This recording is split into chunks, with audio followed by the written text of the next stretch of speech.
ঘুমের মাঝে হঠাৎ দম বন্ধ করা অনুভূতি হতেই নূরের ঘুম ভেঙে গেল। হঠাৎই বিছানা থেকে উঠতে গেলে নিজের ওপর ভার কিছু অনুভূতি হতেই দেখল আয়াস ওকে ঝাপটে জড়িয়ে ধরে আছে। আয়াসকে দেখে খানিকটা রাগ ও হল পুরনো কথা কয়েক মুহূর্তের মধ্যে মনে পড়তেই আয়াসকে ঠেলে সরাতে গেলেই হঠাৎ আয়াস জেগে গেল। আয়াস এতক্ষণ ঘুমায়নি, জেগেই ছিল। নূর রেগে ওকে সরাতে গেলেই আরো শক্ত করে জড়িয়ে ধরল আয়াস। নূর রেগে বলল, সমস্যা কি আপনার? এমন করছেন কেন? তখন পুরোপুরি মারতে পারেননি, তাই এখন কি মারার চেষ্টা করছেন? আয়াস নূরের দিকে তাকিয়ে বলল, রেগে যাচ্ছে কেন আফু সোনা? নূর এবার ঝটকা মেরে উঠে গেল। আয়াস হাত ধরতে গেলেই দূরে সরে গিয়ে বলল, আমি জানি আপনি আমাকে বাঁচতে দেবেন না, তাই তো আমাকে জলের মধ্যে ফেলে দিয়েছিলেন, তাই না?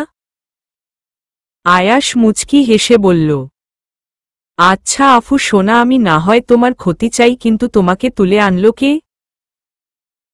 কে সেই মহান আর দিলদর্দি মানুষ যে আফসান নূরকে এই ডেভিল ভিলার পুল থেকে কোলে করে তুলে আনলো, তাও আবার আমার উপস্থিতিতে? নাকি তুমি নিজেই এসেছো? কোনটা?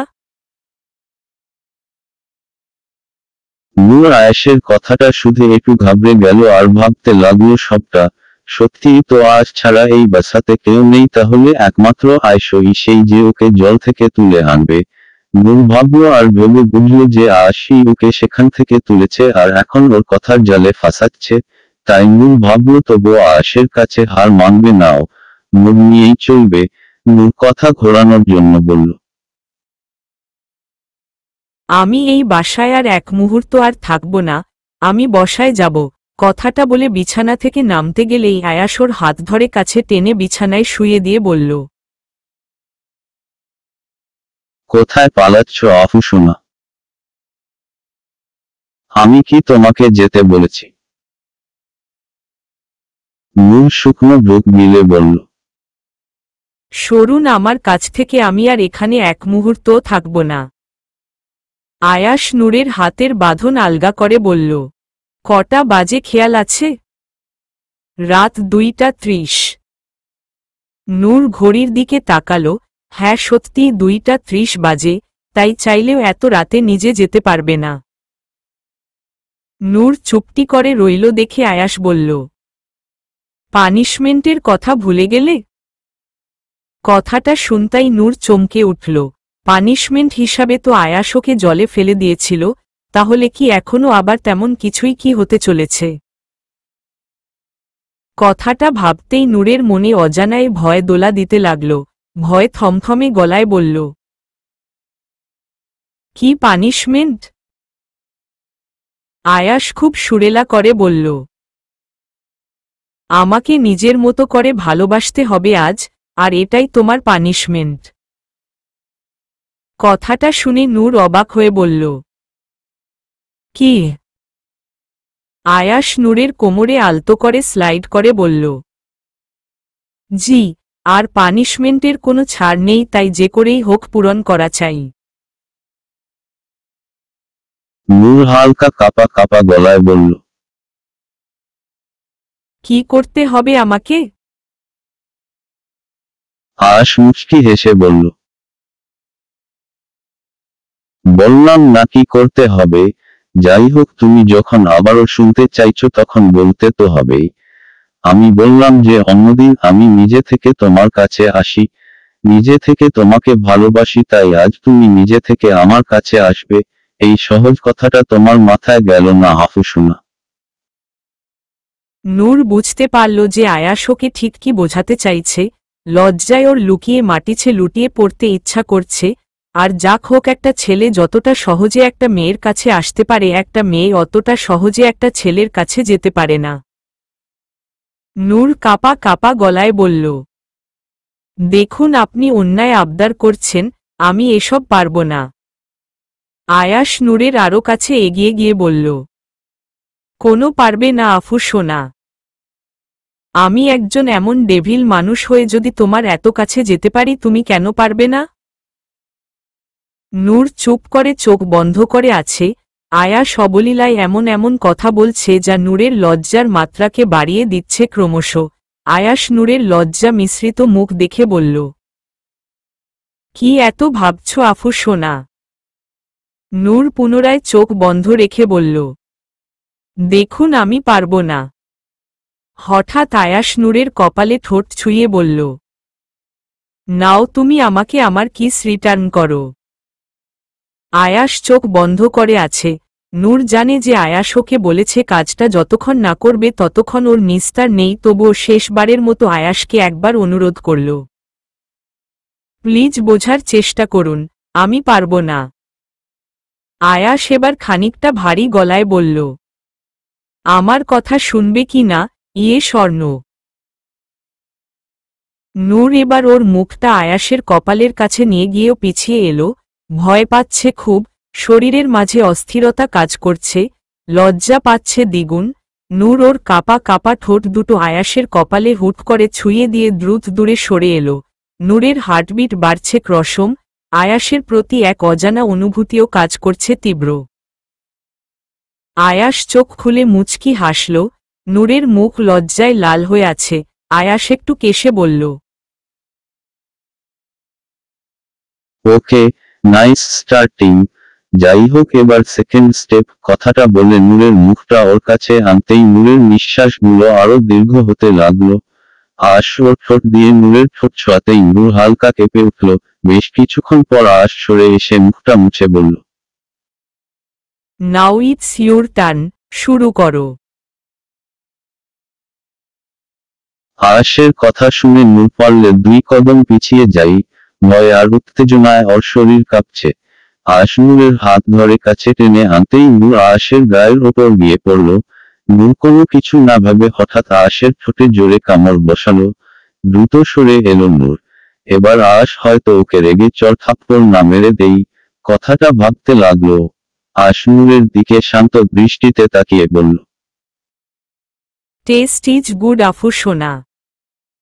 নূর অবাক হলো অনেক বেশি, মানুষটা ওকে কিছু বলল না। আয়াস বিছানায় গা এলিয়ে দিয়ে বলল, এখন মনে হচ্ছে রোজ রোজ তোমার এমন ভালোবাসা আমার পাওয়া লাগবে। যাই হোক, এখন ঘুমাও। নূর যেন হাফ ছেড়ে বাঁচল। আর একটু হলে ওকে কি না কি করতে হতো কথাটা ভেবে নূর দীর্ঘ শ্বাস নিল। তবে মনের মাঝে অজানা এক অনুভূতি কাজ করছে আয়াসের প্রতি, যার সূত্রপাত আগেই ঘটেছিল কিন্তু তা এখন ভালোভাবে জানান দিচ্ছে। নূর চুপটিরে শুয়ে পড়ল। আয়াস চোখ বন্ধ করে আছে। আয়াসকে দ্রুত এক পলক দেখে নূর চোখ বন্ধ করে নিল। বুকের ভিতর কেমন যেন উথাল পাতাল করছে, তবুও নিজেকে সামলে নিচ্ছে নূর। তোমার মামু এসেছিলেন আয়াস, তিনি সব সম্পত্তি নিজের নামে করবেন, তাই আমাদের সকলকে সেখানে উপস্থিত থাকতে বলেছেন। আয়াস স্থির দৃষ্টিতে ওর মায়ের ছবির দিকে তাকিয়ে বলল, যাব, নিশ্চয়ই যাব, না গেলে কি হয় বলো। আয়াসের বাবা মুচকি হেসে বললেন, সে তো যাবেই, কিন্তু আমি যে যাব না আয়াস। আয়াস খানিকটা উচ্চস্বরে হেসে বলল, তোমাকে তো যেতেই হবেই, তুমি না গেলে কি করে হবে বলো। তাছাড়া মামার বাড়ির আদর মিস করলে হয়, তাই আমি তো 1 সপ্তাহ আগে যাব। কথাটা বলে ওর বাবার দিকে চোখ টিপ মেরে আয়াস বেরিয়ে গেল। আয়াসের বাবা আয়াসের যাওয়ার দিকে চেয়ে রইলেন। উনি নিজে কখনো ওনার ছেলেকে বুঝে উঠতে পারেননি, তবে আয়াস যা করে তার পিছনে নিশ্চয়ই কোনো না কোনো কারণ থাকে, তা উনি জানেন। ভাবি, আজকে একটু বাইরে যাবে? তুমি তো বাসার বাইরে কোথাও যাও না। আমি তো না হয় টিউশনের জন্য একটু বাইরের হাওয়া বাতাস পাই, কিন্তু তুমি তো ঘর থেকেই বার হও না। আচ্ছা, তোমার কি বাইরে যেতে ইচ্ছে করে না, নাকি ভাইয়ার ভয় যেতে পারো না, কোনটা? নূর মুচকি হেসে বলল, আচ্ছা ইফা, তুমি কি সত্যিই জানো না যে তোমার ভাইয়া কি করে? তার ঘরের সেই গোপন কক্ষটা ঠিক কোথায়? ইফা কপাল কুঁচকে বলল, আমি যেও তো জানতে চাই যে ভাইয়া কি করে বা তার ঘরের গোপন কক্ষটা ঠিক কোথায়। তবে এটুকু বলতে পারি, আহান ভাইয়া জানেন যে আয়াস ভাইয়া কি করেন। আয়াস ভাইয়া আহান ভাইয়াকে অনেক ভালোবাসে, তেমনি আহান ভাইয়াও আয়াস ভাইয়াকে নিজের থেকেও বেশি ভালোবাসে, তাই উনি নিশ্চয়ই বলতে পারবেন যে কি করে। তুমি চাইলে তাকে জিজ্ঞাসা করতে পারো। নূর আহানের নামটা শুনে অনুভূতিহীন হয়ে বলল, আমার কোনো ইচ্ছা নেই ওনার সাথে কখনো কথা বলার। উনি আমার সাথে যা করেছো তা আমি কখনো ভুলবো না। উনি পুরো বিয়ে বাড়ির সব লোকের সামনে আমাকে ফিরিয়ে দিয়ে ওনার ভাইয়ের হাতে আমাকে তুলে দিয়ে চলে এসেছিলেন। আমি ওনাকে কখনো ক্ষমা করব না, কখনো না। কথাগুলো বলতে বলতে নূরের চোখে জল চলে এলো, বারবার সেই দিনগুলোর কথা মনে পড়ে। ইফা নূরের অবস্থা দেখে সামাল দেওয়ার জন্য বলল, ভাবি তুমি কোনো ইয়ার অবধি পড়াশোনা করেছ? নূর খানিকটা স্বাভাবিক হয়ে বলল, অনার্স সেকেন্ড ইয়ার অবধি। ইফা প্রশ্ন করে উঠল, তুমি আর পড়াশোনা কন্টিনিউ করবে না? নূর আগের দিনের রাতের কথা মনে করে বলল, করছি তো ক্লাস, তোমার ভাইয়ার কাছে স্পেশাল ক্লাস। খানিকটা অন্যমনস্ক হয়ে কথাটা বলল নূর। ইফা মুখ চেপে ফিক করে হেসে বলল, ভাবি স্পেশাল ক্লাস চালিয়ে যাও। নূরের ইফার হসির আওয়াজ শুনে হুঁশ ফিরল, বুঝতে পারল যে ওর অজান্তে মুখ ফসকে বেরিয়ে গেছে কথাটা। তারপর নূর নিজের মাথায় একটা চাপট মেরে বলল, সরি, আমার মুখ ফসকে কথাটা বেরিয়ে গেছে, আমি তা বলতে চাইনি। ইফা নূরের গালটা টেনে দিয়ে বলল, একটা কথা কি জানো তো ভাবি? আচমকাই মুখ ফসকে মানুষ সত্যি কথা বলে ফেলে। তুমিও যা বলেছ সত্যই বলেছ, আমি জানি। নূরের লজ্জা লাগছে খানিকটা, কি বলতে গিয়ে কি বলে ফেলেছে। কিন্তু এটা কথা তো সত্যিই যে আয়াস নূরের সাথে যত খারাপ ব্যবহারই করুক না কেন, দিন শেষ নূরের অভিমানগুলো ভালোবাসা দিয়ে জয় করে নেই। নূরের কথার ভাবান্তর ঘটিয়ে ইফা বলল, আচ্ছা ভাবি, ভাইয়া অনেক রোমান্টিক তাই না? ভাইয়াকে দেখেই তো মনে হয় যে সে কত রোমান্টিক। নূর ধমকের সুরে ইফাকে বলল, ইফা, তুমি পিচ্ছি মেয়ে, তবে বেশি পাকা পাকা কথা বলো। ইফা মুখ চেপে হেসে বিছানা থেকে নেমে নূরের হাত ধরে বলল, আমি বেশি পেকে গেছি বা কাঁচা আছি, যাই হোক এখন চলো। নূর অবাক হয়ে বলল, কোথায় যাব? ইফা মুচকি হেসে বলল, চলো আজ ঘুরতে যাব।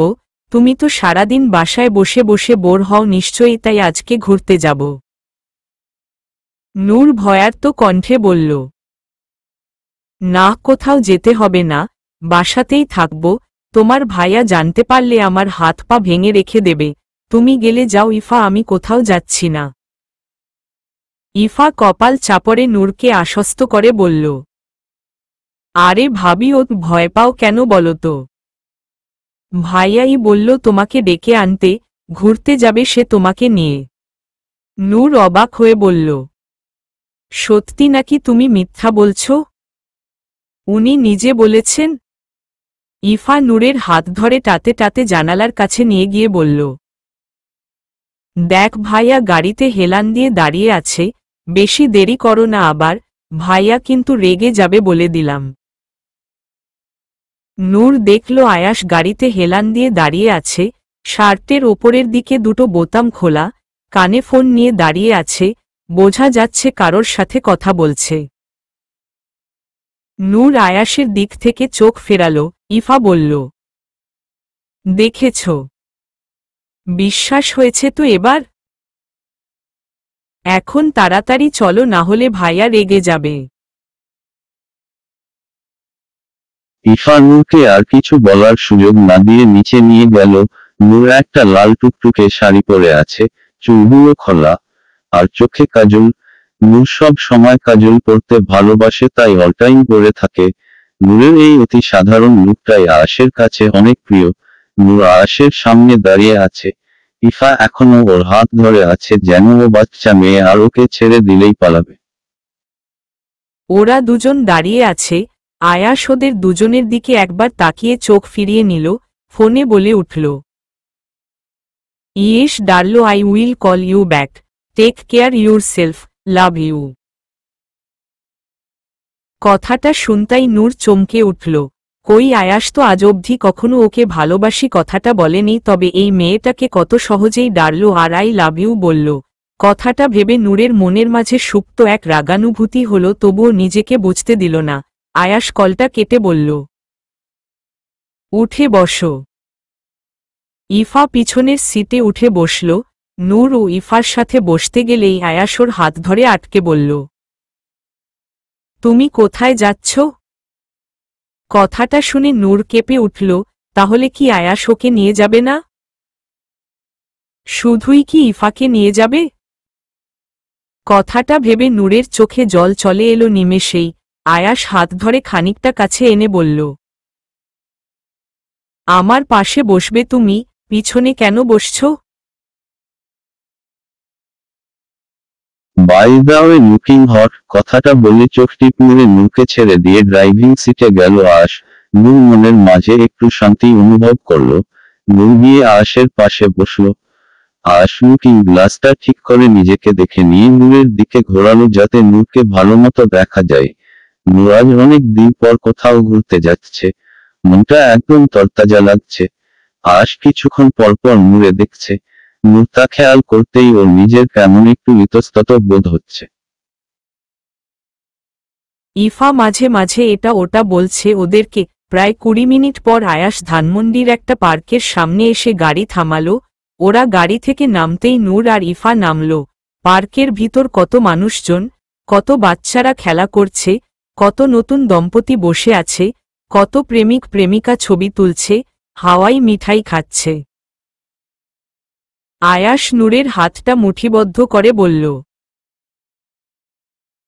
চলো ইফা তুই আগে আগে চল, আমরা পিছন পিছন যাচ্ছি। ইফা আগে আগে যেতে লাগল। ইফা গিয়ে একটা দোলনায় গিয়ে বসল। নূর আর আয়াস দাঁড়িয়ে আছে। হঠাৎ একটা হাওয়াই মিঠাই নিয়ে ছোট্ট 10 কি 11 বছর বয়সী একটা ছেলে বলে উঠল, আপা হাওয়াই মিঠাই নেবেন? নূর ছেলেটার দিকে তাকালো। বাচ্চা ছেলেটার মুখটা কত মায়াবী, দেখলেই মায়া হয়। কিন্তু ওর কাছে যে টাকা নেই যে ও কিবে, কিন্তু আশকেও ও কখনো বলবে না কিনে দেওয়ার জন্য। তাই কিছুক্ষণ ছেলেটার দিকে তাকিয়ে থাকতে থাকতে ছেলেটা আবার বলে উঠল, আফা নেন না, অনেক ভালো খেতে, দাম কমই আছে, দয়া করে নেন আফা। নূর কি বলবে বুঝতে পারছে না, একটু ঘাবড়ে গেল। আয়াস হঠাৎ জিজ্ঞাসা করে উঠল, কি হলো আফু সোনা নেবে? কিছু বলছো না যে? আয়াসের এমন মিষ্টি কণ্ঠস্বর শুনে নূর আয়াসের দিকে তাকালো।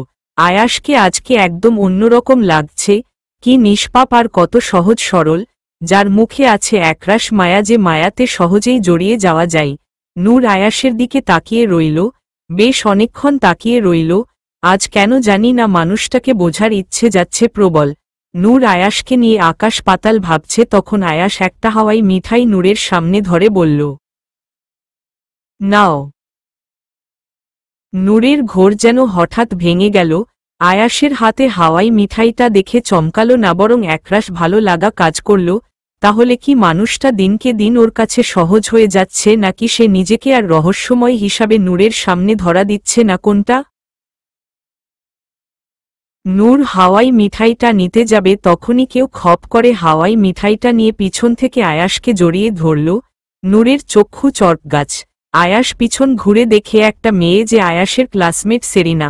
সেরিনাকে দেখে আয়াস অবাক হয়ে বলল, সেরিনা তুমি এখানে? নূর শুধু দুজনের কাজ দেখছে।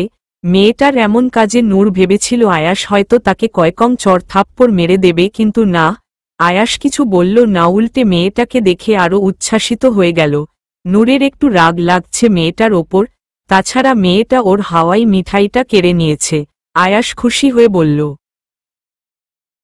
সত্যি তোমাকে এখানে দেখব আনএক্সপেক্টেড, সত্যিই ভাবতে পারিনি। সেরিনা মুচকি হেসে বলল, তোমার আমাকে মনে আছে আয়াস? মনে থাকবে না আবার? তুমি হলে আমাদের কলেজের ক্রাশ কুইন, আর তোমাকে মনে থাকবে না? সেরিনাও মুচি হেসে আয়াসের নাকটা টেনে দিয়ে বলল, আর তুমি হলে ক্রাশ কিং, তোমার ওপর যে কত মেয়ে ক্রাশ খেত তা বলার বাহিরে। আয়াস চোখ টিপ মেরে বলল। আর তুমি? সেরিনা মুচকি হেসে বলল। ধ্যাতো তুমিও না, এগুলো আবার কেউ বলে? লজ্জা পেয়ে বলল। আয়াস আর সেরিনার এমন আবেগঘন কথাবার্তা শুনে নূর রীতিমতো বিরক্ত। ওর আর কোনো ইচ্ছা নেই ওদের কথা শোনার, তাই রেগে ওখান থেকে চলে গেল আয়াসকে কিছু না বলে। ইফার পাশে দোলনায় গিয়ে বসল নূর। দূর থেকে দুজনকে দেখছে।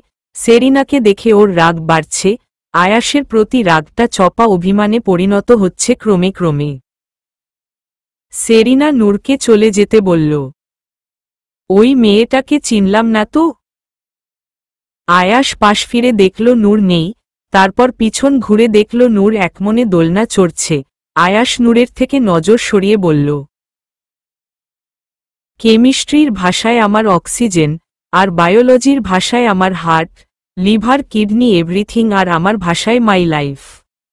সেরিনা মুচকি হেসে বলল। ওই হই আয়াস এত রোমান্টিক তা তো জানতাম না, by the way she is cute. Ayas মুচকি হাসল। ওরা নিজেরা কথা বলছে। নূর একমনে দোল চড়ছে আর ওদের দিকে তাকাচ্ছে। ওদেরকে দেখতে রীতিমতো বিরক্ত লাগছে বলে নূর উল্টো দিকে ঘুরে বসল যাতে ওদের দুজনকে একসাথে না দেখতে হয়। হঠাৎ পিছন থেকে কেউ দোল দিতে লাগলে নূর ভাবল আয়াস। নূর রেগে বলল। কি করতে এসেছেন এখানে? কথা শেষ? প্রেমালাপ শেষ? যান, যেখানে ছিলেন সেখানে যান। পিছন থেকে কোনো উত্তর এলো না। মানুষটা আরো জোরে জোরে দোল দিতে লাগল। নূর দোলনার লোহার শিকলটা শক্ত করে চেপে ধরে বলল। এখন এখানে দোল দিতে এসেছেন? জান লাগবে না আমার।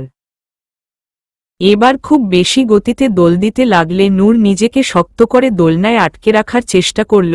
একটা সময় নূরের মনে হতে লাগল যে ও হাওয়ায় ভাসছে। নূর ভয় পেয়ে বলল।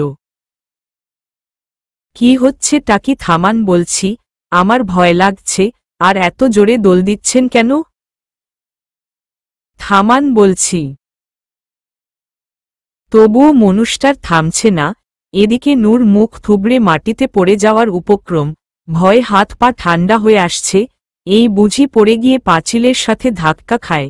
নূর এবার ভয় পেয়ে পিছন দিকে ঘুরে বলতে গেলেই মানুষটা যেন তার গায়ের সর্বোচ্চ শক্তি দিয়ে দোল দিল আর নূর তাল সামলাতে না পেরে ছিটকে দূরে পড়ে গেল। হঠাৎ নূরের গলার জোরালো আওয়াজ শুনে আয়াসের বুকের ভিতর ধক করে উঠল। কিছুক্ষণের জন্য মনে হলো ওর হৃৎপিণ্ড কাজ করা বন্ধ করে দিয়েছে। নিমেষেই আশেপাশ থেকে চিৎকারের আওয়াজ আসতেই আয়াস পিছন ঘুরল। নূর মাটিতে পড়ে আছে রক্তাক্ত অবস্থায়। নাক মুখ থেকে রক্ত বার হচ্ছে, মাথা ফেটে গেছে। আয়াস উচ্চস্বরে চিৎকার করে বলে উঠল। আফু সোনা।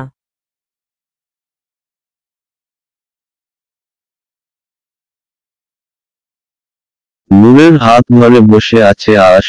নূরের হাতের আঙুলগুলোকে মুঠিবদ্ধ করে রেখেছে। নূরের দিকে তাকিয়ে আছে আয়াস এক পলকে। আজ ওর একটু অসাবধানতায় নূরের এই অবস্থা। কিছুক্ষণ আগের কথা আয়াসের বারবার মনে পড়ছে। মেয়েটা হাওয়ায় মিঠাই খেতে চেয়েছিল, তাও হলো না। যে এই কাজটা করেছে আয়াস তাকে ছাড়বে না, যে কোনো মূল্যে তাকে সাজা পেতেই হবে। নূরের কপালের কাটা অংশটার দিকে তাকালো আয়াস। সেখানে সাদা পট্টি দিয়ে ব্যান্ডেড করা আর 4টে সেলাই পড়েছে সেখানে। প্রতিবার সূচ বিধাতেই নূরের শরীর কেঁপে কেঁপে উঠছিল। তবে একটা মুহূর্তের জন্য আয়াস ওর হাত ছাড়েনি। কিন্তু আয়াসের এত ভালোবাসার এক অংশ নূর না দেখতে পেয়েছে আর না অনুভব করতে পেরেছে। নূরের দিকে নিষ্পলক ভাবে তাকিয়ে থাকতে থাকতে আয়াসের বাম চোখ থেকেই আচমকা টপ করে জল গড়িয়ে পড়তেই আয়াস চমকে গেল। আয়াসের জ্ঞান হওয়ার পর থেকে আয়াস কেবল একবারই কেঁদেছিল, যখন ওর মা মারা গিয়েছিল সেই খবর শুনে। আর আজ নূরের এই অবস্থা দেখে ওর চোখ থেকে জল গড়ালো। আয়াস চটপট জলটা মুছে নিল। মনে মনে বলল। কুল ডাউন আয়াস, she is yours, only yours. পাশ থেকে ডক্টরের কণ্ঠস্বর ভেসে এলো। মিস্টার আয়াস, আপনার ওয়াইফ মাথায় আর কোমরে আঘাত পেয়েছে, ঠিক হতে কয়েকদিন সময় লাগবে। ওনাকে বেশি হাঁটাচলা করতে দেবেন না, আর ওনাকে দিয়ে কোনো কাজ করাবেন না, আর মেন্টালি কোনো প্রেশার দেবেন না। And now it's up to you. Ayas মাথা নেড়ে সম্মতি জানালো। আপাতত কিছু বলতে ইচ্ছা করছে না ওর, তবুও মনে জোর নিয়ে বলল, ওর জ্ঞান ফিরবে কখন? জি, ওনার আর 1-2 ঘন্টার মধ্যে জ্ঞান ফিরবে। আমি কি তাহলে এখন বাসায় নিয়ে যেতে পারি? জি অবশ্যই পারেন, কিন্তু যা যা বললাম একটু খেয়াল রাখবেন। আয়াস মাথা নেড়ে সম্মতি জানালো। আজ আয়াস নূরের এই অজ্ঞানতায় যেন নিজেকে সবচেয়ে বেশি ফুরবল অনুভব করছে। নিজেকে আগে কখনো এতটা লো ফিল হয়নি। নূরের সাথে ভালো ব্যবহার করুক আর না করুক, নূর ওর সাথে থাকলে অদ্ভুতভাবে ওর মনোবল বাড়ে। আয়াস নূরকে বেড থেকে তুলে কোলে নিল। মেয়েটা সজ্ঞানে থাকলে হয়তো এতক্ষণে ব্যথায় কুকড়ে যেত। কথাটা ভাবতেই আয়াসের বুকের ভিতর ধুকধুক করছে। ইফাও আয়াস আর নূরের পিছন পিছন আসলো। ইফা এতক্ষণ বহু কান্নাকাটি করেছে। যতই হোক নূরকে ও নিজের বোনের মতো ভাবে। আয়াস নূরকে গাড়িতে তুলে নিয়ে বসল। ড্রাইভার গাড়ি চালাচ্ছে। ইফা সামনের সিটে বসেছে আর আয়াস ব্যাক সিটে নূরকে ওর কোলের মাঝে নিয়ে বসে আছে। লাল রঙের শাড়িটায় ধুলো লেগে আছে, কিছু কিছু জায়গায় রক্তের ছাপ। আয়াস নূরকে শক্ত করে জড়িয়ে ধরে আছে, যেন কোনো বাচ্চাকে আগলে আগলে রাখছে ও। নূরের দিকে তাকালেই বুকের ভিতর চিনচিন অনুভব করছে আয়াস।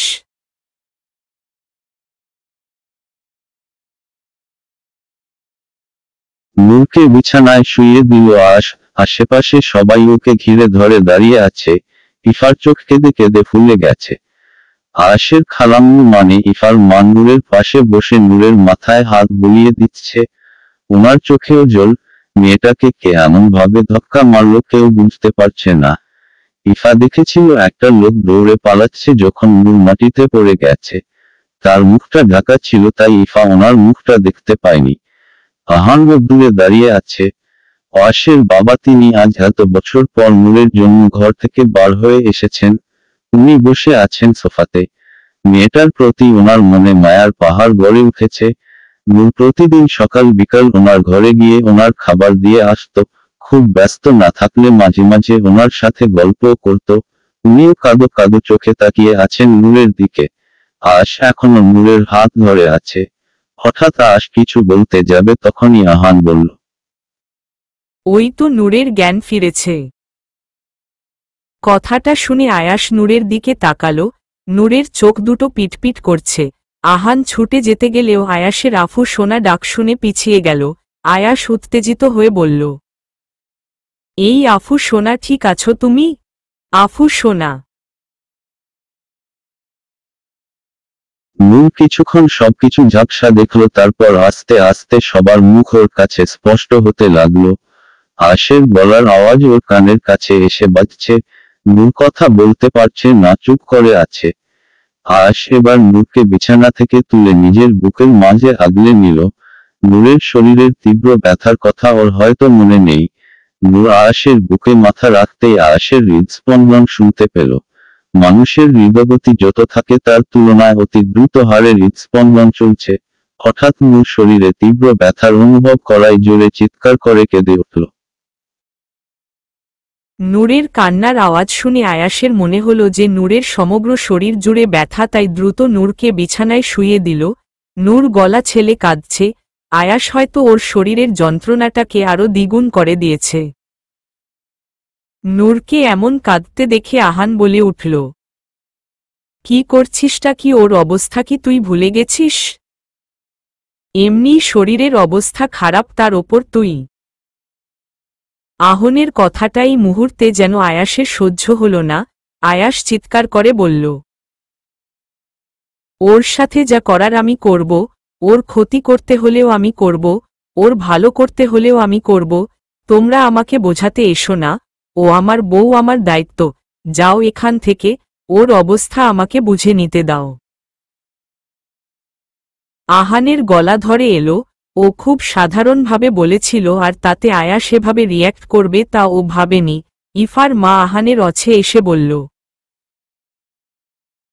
আহান বাবা থেমে যা, তুই তো জানিস আয়াস তোকে কতটা ভালোবাসে। আসলে নূরের অবস্থা খারাপ বলে ওর মাথার ঠিক নেই। তুই রাগ করিস না, চল এখান থেকে, আমরা ওকে বরং কিছুক্ষণের জন্য একা থাকতে দিই। আহান হ্যাঁ সম্মতি দিয়ে রুম থেকে বেরিয়ে গেল। ইফা বেরিয়ে যেতেই ইফার মা আয়াসের মাকে ডাকলেন। ভাইজান। আয়াসের বাবার কোনো সারা শব্দ নেই, উনি কিছু একটা ভাবছেন। ওনার ভাবনা ভোঙাতে উনি আবার বললেন, ভাইজান, এই যে ভাইজান, চলেন আমরা না হয় পড়ে আসি। আয়াসের বাবা যেন একটু চমকে উঠলেন হঠাৎ ডাক শোনায়। উনি অবাক হয়ে বললেন, কিছু বললে? জি, আয়াস আর নূর না হয় একটু একা থাকুক, আমরা পড়ে আসি। উনি উঠে বললেন, হ্যাঁ ঠিক বলেছ, তুমি যাও, আমি আসছি। উনি নূরের দিকে তাকালেন। নূর কাঁদছে। আয়াস নূরের হাতটা মুঠিবদ্ধ করে মাথা নিচু করে বসে আছে। আয়াসের চোখের কোণে জল জমা হয়ে আছে, শুধু গড়িয়ে পড়ার অপেক্ষা।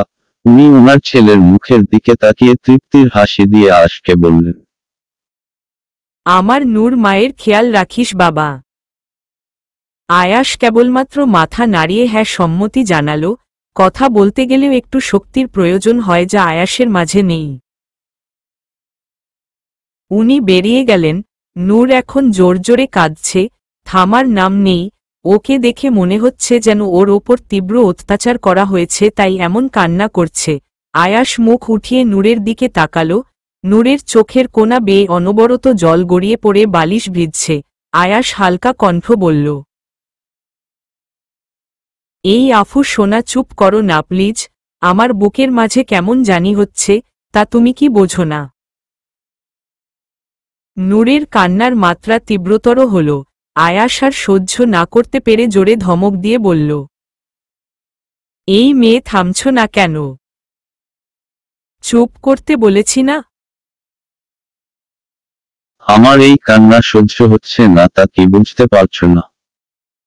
তখন থেকে বলছি না যে চুপ করো? শুরু করেছে তো থামার নাম নেই। নূর আয়াসের ধমক শুনে চুপ করে গেল। অবাক চাহনিতে আয়াসের দিকে তাকিয়ে আছে। নূর থেকে যেতেই আয়াস নূরের গলায় মুখ ডুবিয়ে অঝোর ধারায় কেঁদে দিল, যার কোনো সীমা নেই। নূর কখনো ভাবেনি যে আয়াস কখনো ওর জন্য কাঁদবে। আয়াসের শরীরের কিছুটা ভার নূরের শরীরের ওপর পড়ছে। নূর ব্যথা অনুভব করলেও মুখ বুজে সহ্য করে নিয়ে ঠোঁট ফুলিয়ে ফুপিয়ে বলল, আপনি খুব খারাপ। আমি তো জানি আমি খারাপ, তোমাকে ভালো রাখতে পারি না, ভালোবাসতে পারি না, কেবল কষ্ট দিতে পারি, তাই তো আমি খারাপ আফু সোনা। আয়াস কেঁদেই চলেছে, যার থামার নাম নেই। বিছানার সাথে হালান দিয়ে বসে আছে নূর, মুখটা শুকনো, চোখ মুখ ফোলা ফোলা। ক্ষণে ক্ষণে কোমরের আর মাথার ব্যথাটা বেড়ে উঠতেই কেঁদে উঠছে নূর। আর যাই হোক, এত ব্যথা মুখ বুঝে সহ্য করার মতো ক্ষমতা ওর নিজের মাঝে নেই। চোখটা ঘুরিয়ে দেখলো আয়াস সবে গোসল সেরে বেরিয়ে এসেছে। আয়াসের দিক থেকে চোখ সরিয়ে ঘড়ির দিকে তাকালো নূর। রাত 2:55 বাজে, আর এত রাতে আয়াস গোসল করেছে। নূর কিছু বলবে না আয়াসকে, তাই চোখ বন্ধ করে নিল। আয়াস গায়ে টি-শার্টটা পরে নিয়ে নূরকে বলল, আফু সোনা, আইসক্রিম খাবে? আয়াসের হঠাৎ এমন উদ্ভট কথা শুনে নূর অবাক হলেও চুপচাপ চোখ বন্ধ করে রইল। আয়াস ওর মাথার চুলগুলো হাত দিয়ে ঝাড়তে ঝাড়তে বলল, চকলেট খাবে?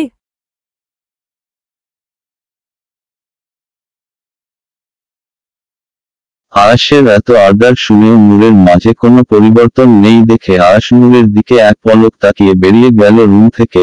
বেশ কিছুক্ষণ ধরে আয়াসের কণ্ঠস্বর কানে না আসায় নূর চোখ খুলে তাকালো ঘরের মাঝে, আয়াস কোথাও নেই।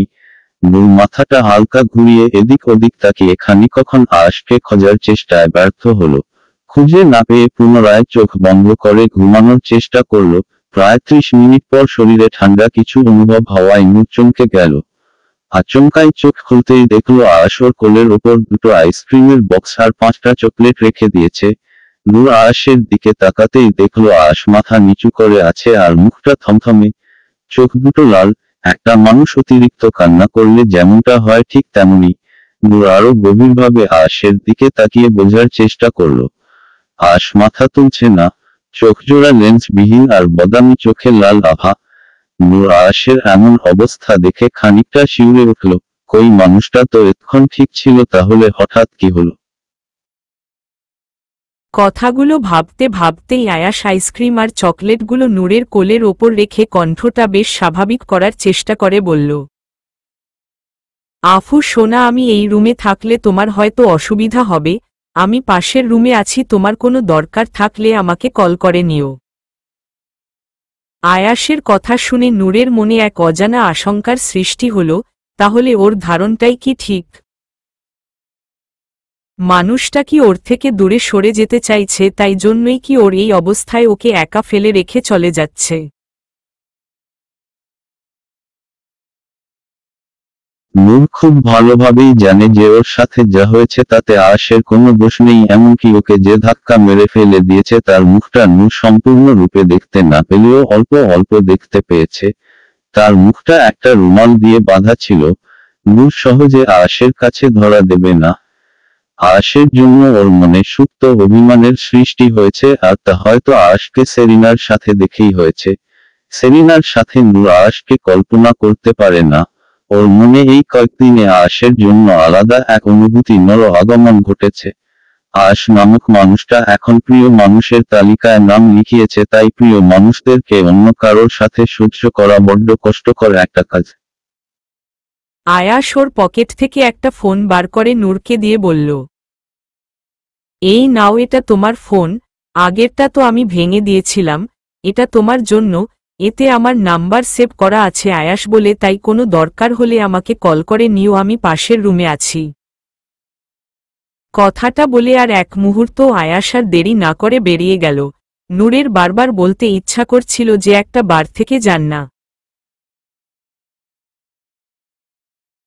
নূরের গলা ধরে এলো, বহু কষ্টে ঢুক গিলে ফোনটা হাতে নিল। ওয়ালপেপারে নূরের একটা সুন্দর ছবি দেওয়া। ফোনটা আনলক করে কটে গিয়ে আয়াসের নামটা ডেভিল বলে সেভ করে নিল, আর পাশে একটা ইমোজি। নূর চকলেট আর আইসক্রিম গুলোর দিকে তাকালো। এত রাতে আয়াস এগুলো কোথা থেকে আনলো নূর জানে না, তবে এগুলো খাওয়ার আশা ওর মাটি হয়ে গেছে। এই মুহূর্তে আয়াসকে ও পাশে চেয়েছিল, কিন্তু কত সহজেই আয়াস ওর হাতে একটা ফোন ধরিয়ে দিয়ে বেরিয়ে গেল। বয়স ৪৫-এর মহিলাটার কোলে মাথা রেখে শুয়ে আছে আয়াস, চোখ দিয়ে টুপিয়ে টুপিয়ে জল পড়ছে। আজ নিজের চোখের জলটাকে বড্ড সস্তা বলে মনে হচ্ছে। আগে চোখের জলটাকে অতি মূল্যবান বলে মনে হতো, কারণ আয়াস কখনো কাঁদত না। আয়াসের চোখের জলে মহিলার শাড়ির আঁচল ভিজছে। উনার চোখেও জল। উনি কখনো আয়াসকে এত ভেঙে পড়তে দেখেননি। উনি নিজের চোখের জলটা মুছে বলল, কাঁদে না আয়াস, তুই না আমার লক্ষ্মী ছেলে। আয়াস চোখের জলটা মুছে বলল, কাঁদছি না আমি, আই এম ওকে। উনি আয়াসকে বললেন, দেখ, ভালোবাসা নামক জিনিসটা কখনো অপরাধের নয়, কিন্তু ভুল মানুষটাকে ভালোবাসা অপরাধের। তুই সঠিক মানুষটাকেই ভালোবেসেছিস, আর আমি এমন তো নয় যে তুই কেবল আমার কথা শুনে নূরকে বিয়ে করেছিস। তুই তো নূরকে ভালোবাসিস, তাই না? কি ঠিক বলিনি আমি, বল? আয়াস একটা তাচ্ছিল্যর হাসি হেসে বলল, আমার ভালোবাসায় আর কি যাই এসে যাই, আমি তো কখনোই কারোর প্রিয় হতে পারলাম না, কারোর না আর না কাউকে ভালোবাসতে পারলাম। উনি আয়াসের কপালে চুমু দিয়ে বললেন, ধুর পাগল, তোর ভালোবাসা হলো খাঁটি, আর তুই যা করেছিস তা অন্যায় না। আমি কখনো চাইনি নূর তুই ব্যতীত অন্য কারোর জীবনসঙ্গী হোক, আর আমি মনে করি নূরের জীবনের ওপর এটুকু অধিকার আমার না থাকলে আর কারোর নেই। আহান নূরকে ভালোবাসে, সেটা ভুল নয়, কিন্তু তাকে এখনো দূর থেকে ভালোবাসার কল্পনা করতে চাওয়া ভুল। আয়াস মুচকি হাসছে, আর মাঝে মাঝে চোখের কোণা দিয়ে জল গড়িয়ে পড়ছে। অদ্ভুত মায়াজালে আটকে গেছে, সম্পর্কের মায়াজাল। উনি আয়াসের চোখের জল মুছে দিয়ে বললেন, আহানের ফ্লাইট কবে? আয়াস নির্লিপ্ততা ভাবে বলল, সকাল 8টায়। যাওয়ার আগে আমার সাথে দেখা করতে বলিস। আয়াস মাথা নাড়াল। উনি আয়াসকে আশ্বস্ত করতে বললেন, তা আহান কি তোর কাছে এসে বলেছে আজ কখনো যে সে তোকে ভালোবাসে?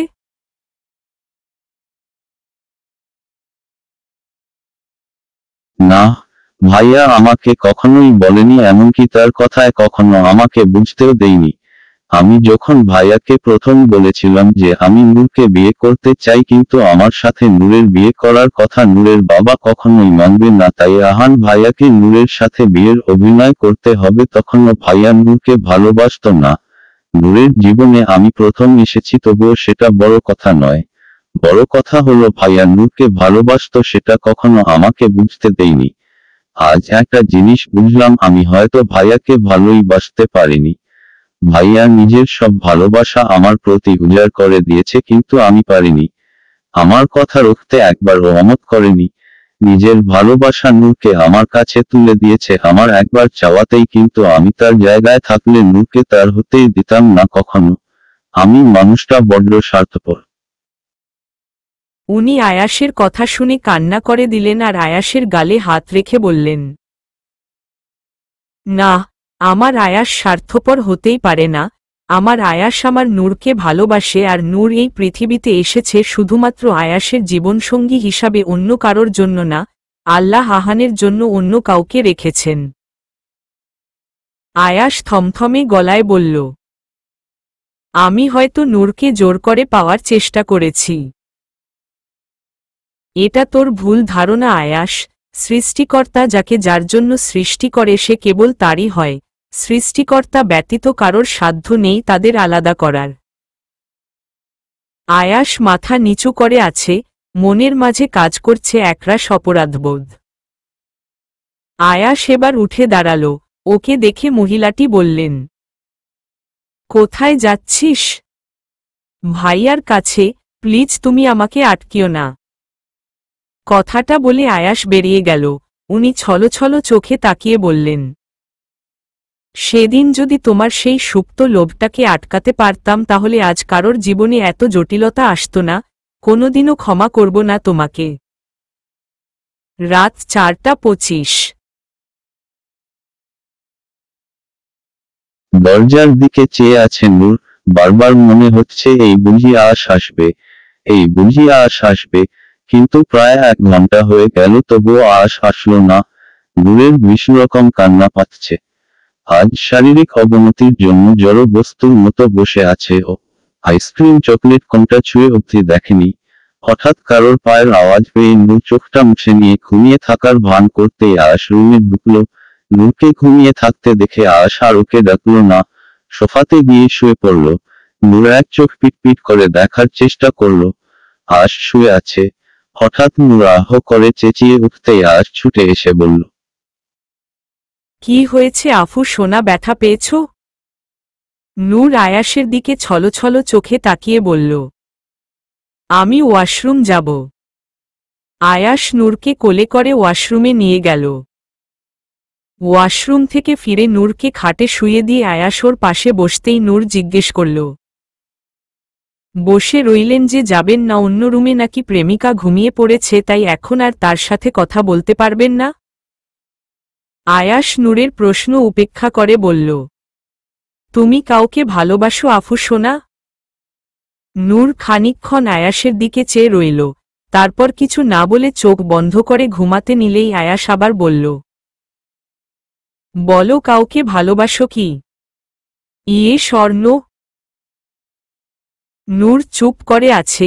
আয়াস একটু রাগ দেখিয়ে বলল, নীরবতা সম্মতির লক্ষণ, হ্যাঁ কি না? উত্তর যদি হ্যাঁ হয় তবে তুমি তার। নূর চোখটা খুলে বিরক্তি নিয়ে বলল, যদি বলি হ্যাঁ। কথাটা শুনে আয়াস দরজার দিকে হেঁটে যেতে গেলেই নূর ভাবল আয়াস হয়তো চলে যাচ্ছে। কিন্তু না, আয়াস দরজা বন্ধ করে নূরের দিকে এগিয়ে আসতে আসতে বলল, আমি ব্যতীত তুমি কারোর না মনে থাকবে। নূরের পাশে গিয়ে শুয়ে নূরের দিকে তাকিয়ে বলল, তুমি শুধু আমার আর আমি শুধু তোমার, মাঝে কোনো তৃতীয় ব্যক্তি আসলে। আয়াস কিছু বলতে যাবে তার আগে নূর আয়াসের চুলের মুঠি ধরে নিজের কাছে এনে আয়াসের ঠোঁটে কামড়ে দিয়ে সরে এলো। আয়াস তো অবাক হয়ে বলল, এটা কি হলো? নূর নড়চড়ে বলল, বিরক্ত হচ্ছিলাম বড্ড, আপনাকে থামানোর প্রয়োজন ছিল। আয়াস নূরের কাছে গিয়ে বলল, থামানোর জন্য আরও অনেক পথ আছে, সেগুলো অ্যাপ্লাই করতে, যদিও জানি তুমি পারো না, তাই আমার শিখিয়ে দিতে দোষ কি? কথাটা বলে নূরের ঠোঁটে ঠোঁট মিলিয়ে দিতেই নূর আয়াসের টি শার্ট খামচি মেরে ধরল। আসলে আয়াসকে কাদো কাদো হয়ে রোমিও আশিকদের মতো মানায় না, সে যে ডেভিল। তার ভালোবাসা ইউনিক, আর 5 জনের মতো সে নয়। তার ভালোবাসার ধরনটা যে অন্য, আর হাজারো কষ্টের মাঝে সেই আয়াসকেই বারবার পেতে চায় নূর। চলবে।